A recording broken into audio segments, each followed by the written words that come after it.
L'autre forme que peut prendre cette phase, à savoir le questionnaire.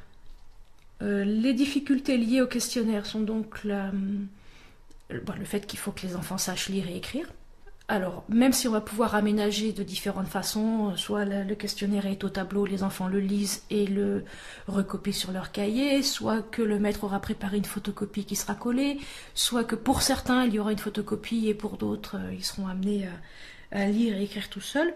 Se pose quand même souvent le problème de l'espace, parce que si on donne un format, une fiche, un document à trous, on a les espaces vides, les espaces non remplis, si l'enfant n'a pas su répondre à la question, et ça, les enfants n'aiment pas avoir des questions sans réponse, mais on peut aussi avoir un problème d'espace tout simplement parce que l'enfant a besoin de faire un grand dessin ou de faire une longue phrase, et puis... Oui, la photocopie est souvent une solution de facilité pour le maître, il faut quand même le dire comme ça. Alors bien sûr, ça fait gagner du temps, mais en même temps, le cahier d'expérience, c'est aussi une manière d'apprendre aux élèves, progressivement et en les guidant, à organiser sur le papier leur propre espace de travail, et cela peut être au prix d'une recopie de la question ou d'une recopie de certaines consignes qui peuvent être au tableau, mais peut-être que ça vaut le coup de perdre du temps à faire recopier la consigne de manière à ce que l'élève s'approprie, y compris la feuille de papier,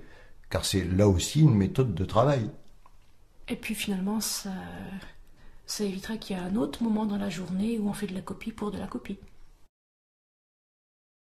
On a parfois des questionnaires qui, de par leur forme, vont amener les enfants soit à répondre par un mot, soit à répondre par des phrases, soit déjà à essayer de structurer leur pensée, parce qu'on peut avoir des suggestions de tableaux ou de préparation du cahier sous forme de colonnes ou de cases pour exiger qu'ils répondent sur plusieurs sujets ou bien qu'ils organisent un petit peu leur pensée. C'est peut-être plutôt un point d'aboutissement qu'un point de construction. Organiser l'ensemble des représentations de la classe en tableau, le faire ensemble lors d'un moment collectif, peut-être est plus judicieux que de le donner d'emblée en individuel en début de séance. Dans la formulation même des consignes, il peut y avoir, si on a trop poussé le questionnement, il peut y avoir en fait non plus une demande d'émergence des représentations des enfants, mais une demande de rentrer dans ce que le maître a déjà catégorisé, rangé et organisé. Et puis il y a une systématique qui pousse à la faute de manière évidente. Dans cet exemple, le pluviomètre pour mesurer la neige, c'est pas terrible. Sur le thème de l'énergie, qui fait partie des programmes du cycle 3, même si on n'a pas une étude exhaustive de toutes les formes et sources d'énergie à faire, on a posé aux enfants la question « Que sais-tu de l'énergie ?»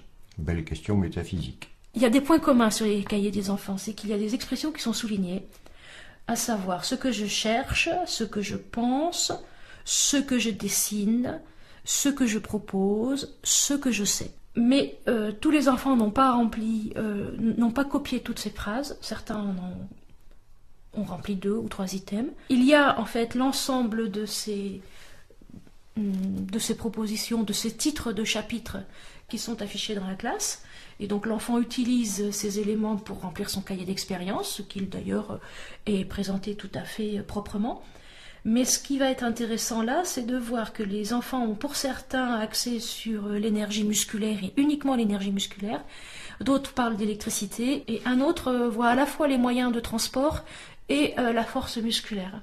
L'intérêt là du cahier, des représentations individuelles sur le cahier, c'est que quand il va y avoir ensuite regroupement des enfants et un moment de débat, les enfants auront posé par écrit quelques repères et ça les a forcés à réfléchir à un fait sur lequel ils ne s'étaient peut-être jamais posé de questions.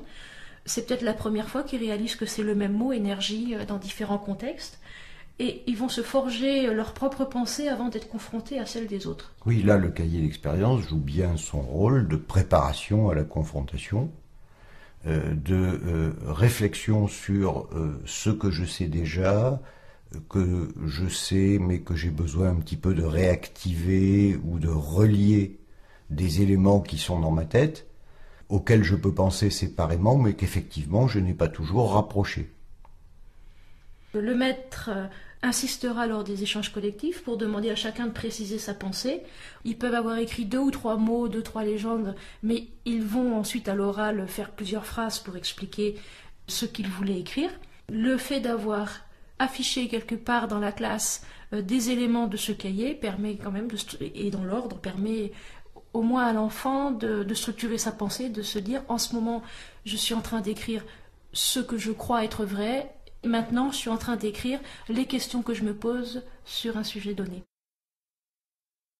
Sur cet exemple pris en CE2, les consignes, on les voit réapparaître soulignées dans le texte, et elles montrent bien les différents niveaux d'expression et de réflexion, et comment ça se traduit sur le cahier. Là, les enfants avaient à disposition quelques titres de paragraphes, et ce qu'il devait utiliser ce jour-là, c'était ce que je pense. Et l'enfant l'a rajouté ce que je dessine, mais il savait aussi qu'il avait un espace en fait pour dessiner. Il pouvait dire ce qu'il pense de l'énergie par des mots. Et là, on a vu qu'il associait énergie à l'électricité et qu'il l'associe à la force, à la puissance. Mais sans son dessin, on n'aurait pas su qu'il associait aussi le terme d'énergie à la force musculaire, puisqu'en fait, finalement, derrière la force, la puissance, c'était l'énergie musculaire à laquelle il faisait allusion. Et là, on a un bel exemple, finalement, de cahier d'expérience qui sert à provoquer une association d'idées. Pour l'instant, pas triées. Il y a des notions diverses, la vitesse, l'électricité, et puis la locomotive à l'air en même temps à vapeur. Mais on a bien une association d'idées sur le mot énergie qui rapproche les différentes associations qui lui passent par la tête à ce moment-là. Et il essaie un petit peu de les organiser.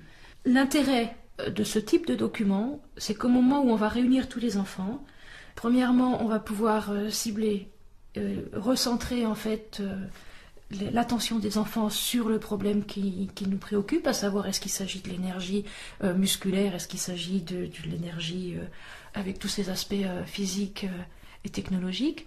Mais la deuxième chose aussi, c'est que c'est vraiment le support, le moment où on va récupérer les mots de tous les enfants, tous les éléments dont on dispose pour bâtir une séquence. Et là, c'est peut-être la première fois qu'ils ont eu à dire derrière l'énergie, je mets un certain nombre d'idées, un certain nombre de concepts, et le mot énergie peut s'appliquer dans plusieurs situations. Quand il est seul devant sa feuille, il fait le point sur ce qu'il sait, il l'écrit, il le dessine, et c'est peut-être seulement à ce moment-là qu'il se rend compte qu'en fait il savait plein de choses.